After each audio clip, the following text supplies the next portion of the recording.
Hey, financial therapist Lindsay Bryan-Podvin here, and today I'm answering questions submitted by you, my subscribers and followers. If you have a question you want me to answer, you can go to mindmoneybalance.com/ask and submit a question there, and I might just answer it right here. So I've got 3 questions that folks submitted that I'll be answering today. The first one is kind of on this theme of moving from saving into spending. How do I transition from saving to spending? So much financial education is focused on saving, and it is so difficult to spend now. I'm approaching retirement, but I still find myself saving around 35% of my income and maxing out my TSP and Roth IRA, always looking for and waiting for different deals. My investments continue to grow, and I have more than enough, but I can't seem to break this super saver mentality. I know I'm fortunate. I have a job with a pension and healthcare with a minimum retirement age of 57. I keep telling myself that I'm saving so much money so I can take early retirement with no concerns. I recently bought my dream luggage and am planning 3 trips next year. You might remember me from the Not Another Budgeting Challenge. First of all, thank you so much for participating in that challenge. And if you want to join,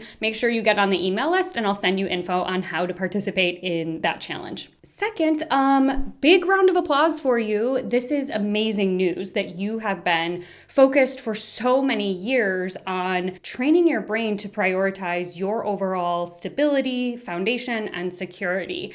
And while our super saver mindsets can help to keep us safe, it makes sense that our bodies won't magically relax just because the numbers say we can. And as you enter into this new phase of life where you're shifting your priorities from when money comes in, I save a lot of it, to I have enough, I am now able to spend, there are a few different things that I would offer to you to help you dial down the intensity of I'm not allowed to spend, or I have to keep saving, or this is bad, or whatever your inner dialogue or inner monologue is telling you. The first tip is that this is exactly what you have spent so many years saving up for and investing into your retirement. You're entering the phase of life that your past self worked so hard to set up. And a tip I would add here is that you can add this little cognitive addition or a comma. For the past 30 years, it makes sense to me that you might have a thought that sounds like, I worked hard to save money to keep my future self safe.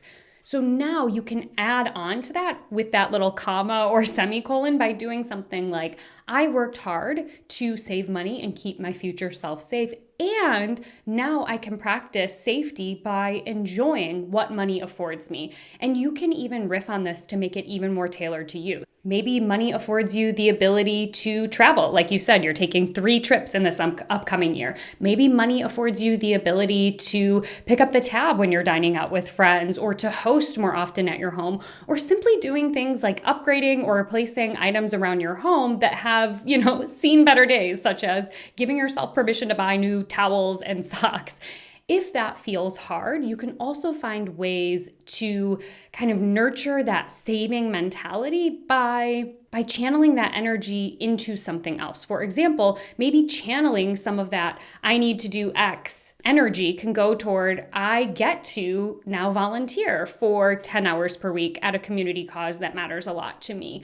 That might be a way to take some of that energy that has been focused on doing a quote unquote responsible thing and finding a new life for it in this next stage of life. And to give yourself permission to spend, try moving some of that money into a fun money account. I recommend this kind of fund all the time to clients in my private practice and when I'm facilitating workshops, and it's something that I use all the time and have been using for many, many years. Here's how it works in my home. So we have a line item in our budget, or as you know, my preferred term, a spending plan, where a certain dollar amount goes into each of our respective fun money accounts. The money that goes there is money we are allowed to spend without judgment.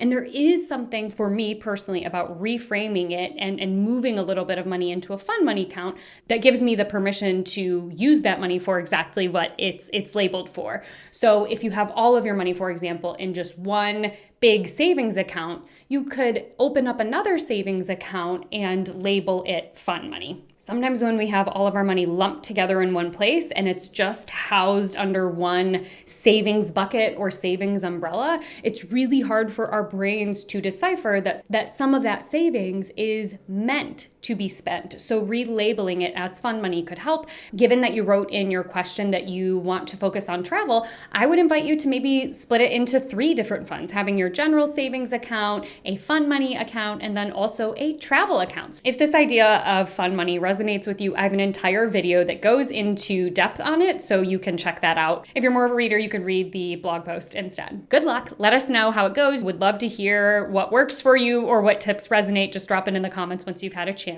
to practice implementing these things.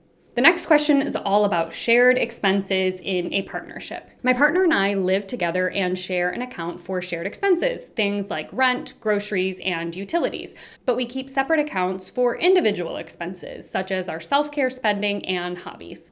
The problem is that we keep going over our shared expenses budget and pull from our individual accounts to cover things like movies or concerts at the end of the month. Should we be contributing more to our shared expense account or just cut back generally on entertainment altogether so we stop dipping into our individual accounts? What you're describing is so incredibly common for couples. You've got a shared account that you both contribute to, and while you didn't share details, I'm just going to assume for the purpose of this question that you're putting in the same amount of money each month, and then you're out enjoying life and you're pulling from other accounts to make ends meet. This doesn't mean you're doing something bad or wrong. And it means that the system you set up just isn't working for you and how you actually spend your money. Before you get into cutting things out like movies or dining out or whatever it is that is tipping you over the edge at the end of each month, take a look at whether it is the category that is the problem or whether it is the amount that is the problem. What I mean by that is maybe enjoying a night out isn't the problem. Maybe the problem is that you're simply not contributing enough to that shared account. So before you say things like, we shouldn't use our joint money for this, it can be more helpful to sit down together for a, little brief money date and ask yourselves, how much are we actually spending? And are we able to meet all of our other needs and goals? If the answer is yes, that you're meeting all of your other financial needs and financial goals, and you keep going over this so-called budget, then maybe you just need to dial up the amount of money that you're contributing. Again, as long as you're meeting all of your other financial goals, that's perfectly fine. I find that this can also be helpful if you're trying to figure out where your money is going, because if you are contributing to one shared account, but then it's depleted at the end of each month and each of you are putting different expenses on your own tabs, so to speak, then it's hard to actually know how much does our life cost together and what are our actual shared expenses. So that can help just in terms of figuring out how much money is going out and increasing the contributions to that shared account. Now, if the case is that you're depleting that shared account and you're depleting your individual accounts, then that's when I would say, okay, let's figure out what we can pull back on so you're not overdrawing those accounts. In terms of resources, if you want to go deeper, I've got a couple of options for you. If you liked that sprinkling of questions, you can definitely sit down with your partner and watch my video on money dates. I cover what they are and how to have one. I also have a video where I responded to a different audience member's questions about general expenses and food expenses that sounds very similar to this, so you can get a little bit more in depth there. And the third thing that I would offer you is if you are not legally partnered with any sort of documentation or legal protection in place, I always encourage couples, especially since it sounds like y'all are sharing a lease agreement at minimum, you're sharing rent expenses, utilities, things like that. I would encourage you to sit down and really think about what types of financial protections or legal agreements that you want to have in place. And this helps to protect each of you as individuals and as a unit as you continue to build your lives together. I've got a full video on that if you want to dig into that. But the big takeaway, the big exhale here is this is not a failing. This is a sign? How can you use the data of we are running out of money each month to tweak your plan and to make sure that you can still care for yourselves and enjoy things like date nights or going out to the movies and things like that? The last question is all about financial anxiety. And if you don't have a copy yet of my book, The Financial Anxiety Solution, you can definitely pick up a copy at your local bookstore or ask your library to order it. But we will get into this final question. This letter writer asks,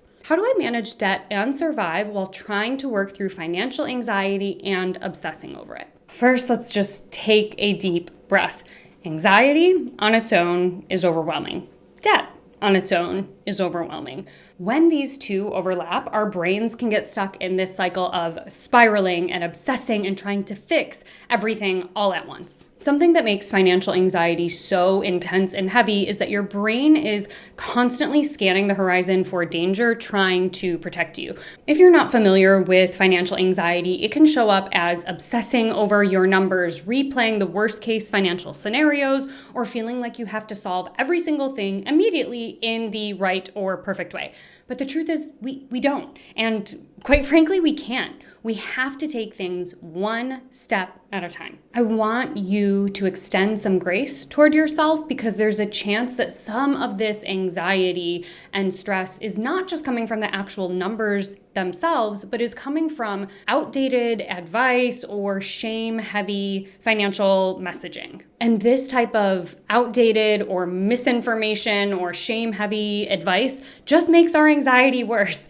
Have you ever been anxious and someone says, just stop being anxious? It's like the worst thing that you can possibly hear. But yet, when so many of us are experiencing this debt and anxiety overwhelm, when we turn to get help from experts, whether it's books or podcasts or influencers, a lot of the noise is just knock it off and don't be anxious and be even harder on yourself and push yourself even more. It often sounds like stop spending or increase your income, get a side hustle, or cut all unnecessary expenses. You're not allowed to see a restaurant if you have debt, like all of this stuff. But this thinking and this messaging is completely disconnected from how real humans, hi, that's me and you, work, especially because when there's anxiety involved, because we cannot punish or restrict ourselves into financial peace. If you want more on my rant against a lot of the financial influencers and gurus, I have a full video on that. So if you're feeling a little spicy, go check that out. Instead, we've got two things happening. So you can take your time to focus on these two parallel tracks. Track one is focusing on the anxiety of it all. Practicing grounding and calming exercises, focusing on slowing your thoughts, reframing those cognitive distortions, and reminding yourself that you're not in danger, even if it feels the way your body is responding to this like you are. The second track, track two, is more on the money piece of it all, which is taking small, doable financial steps that do not require perfection that helps you to decrease debt in a way that works best for you. You could do something like focusing your energy on one specific type of debt. It could also be maybe increasing your minimum payment amounts across all of your accounts by $5 or $10 just to know that you're taking a little bit of extra action toward that debt payoff, and or giving yourself permission to enjoy your life while you are focusing on paying things down. You do not have to suffer in silence and continue to beat yourself up because you have debt. And in fact, it makes it so much worse when you are isolated and in this negative shame spiral. Find other ways to engage in self-care and to connect with your community and find things that bring you joy. And there's so many different ways that you can do that don't cost a ton of money, so you're not adding additional financial stress on top of taking care of yourself and living your life. While each of these questions were a little bit different, I would say that all three of them really highlight this through line between money and our well-being. In other words, money isn't just about numbers, dollars in, dollars out. It's emotional, it's relational, it is deeply human.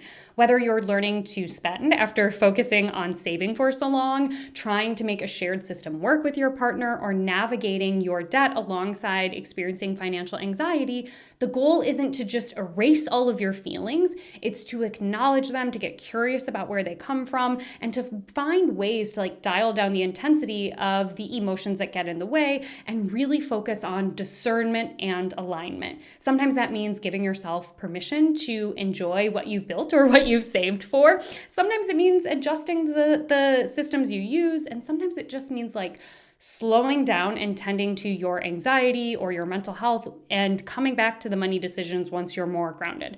There's no one right way to do this. These answers are just examples of how I might respond as a financial therapist. Big thank you to everyone who's on my email newsletter and submitted one of these questions. And again, if you want to ask me a question, you can go to mindmoneybalance.com/ask, and I might answer your question next. I'll see you next time.